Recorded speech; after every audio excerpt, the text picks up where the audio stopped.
Pro vice chancellor ہیں، ٹھیک ہے، پنجاب یونیورسٹی کے. از اے آنریبل گیسٹ. ہمیں انہوں نے اپنا آج ٹائم دیا ہے ہماری ٹرانسمیشن کے لیے. آپ کے وقت کا بہت بہت شکریہ. کیسی طبیعت ہے؟ آپ کا شکریہ، آپ نے اپنے چینل پہ انوائٹ کیا. بہت شکریہ. اچھا، اب ہم اسی کے اوپر پہلے، کیونکہ ہم دکھاوے کے اوپر بات کر رہے ہیں، جی. تو انٹرو سے میرے آپ کو باتوں کی تو سمجھ آ گئی، کیونکہ ہم کس طرف لوگوں کو رہنمائی دینا چاہ رہے ہیں. تو سب سے پہلے آپ ذرا شروع کیجیے گا. جی بسم اللہ الرحمن الرحیم. آج بہت اہم ٹاپک آپ نے جو ہے اس کا انتخاب کیا ہے، اور رمضان کے حوالے سے خاص طور پہ. یہ ایک نفسیاتی بیماری ہے، دکھاوا. دکھاوے کی اگر ہم اقسام بنائیں تو دو بڑی قسمیں بنتی ہیں. ایک وہی جو آپ نے ریاکاری کی بات کی ہے، کہ اگر آپ کوئی نیک عمل بھی کریں لیکن اس میں اللہ تعالیٰ کی خوشنودی کی بجائے آپ کی نیت یہ ہو کہ لوگ میری تعریف کریں، لوگ مجھے دیکھ کے خوش ہوں، اور لوگ میرا معاشرے میں جو سٹیٹس ہے، جو درجہ ہے، اس کو بلند کریں، تو یہ بھی ایک ریاکاری یا دکھاوے کی قسم ہے.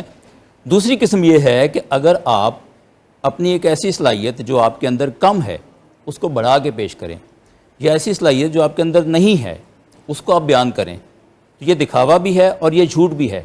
اور مقصد اس کا بھی یہی ہے کہ لوگ آپ کی تعریف کریں، لوگ معاشرے میں آپ کو بہتر سٹیٹس دیں، اور اس سٹیٹس کا آپ کوئی جائز یا ناجائز فائدہ اٹھانا چاہیں جھوٹ کی بنیاد پہ. یہ دونوں شکلیں جو ہیں وہ دکھاوا ہیں، اور میں تو اسے سمجھتا ہوں کہ یہ ایک نفسیاتی بیماری ہے. لوگ اپنے عشق میں مبتلا ہو جاتے ہیں اور ہر وقت یہ چاہتے ہیں کہ لوگ میری تعریف کریں، لوگ جو ہے نا وہ میرے گن گائیں، اور ہر طرف میرا ہی چرچا ہو. آپ نے سوشل میڈیا کی بڑی بات پیاری بات کی آپ نے کہ لوگ اپنے عشق میں مبتلا اپنے عشق میں، اس کو نرگسیت بھی کہتے ہیں. اردو میں ہم اسے نرگسیت کہتے ہیں. نرگسیت، جی نرگسیت. نارسسزم.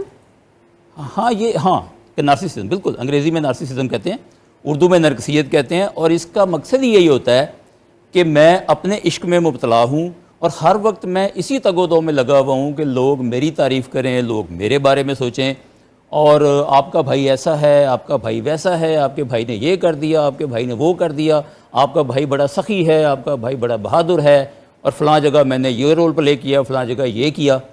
اس میں سچ بھی ہوتا ہے اور جھوٹ کی آمیزش بھی ہوتی ہے. آہا کیا بات ہے. زبردست مہمان، زبردست سیلیبریشن کے ساتھ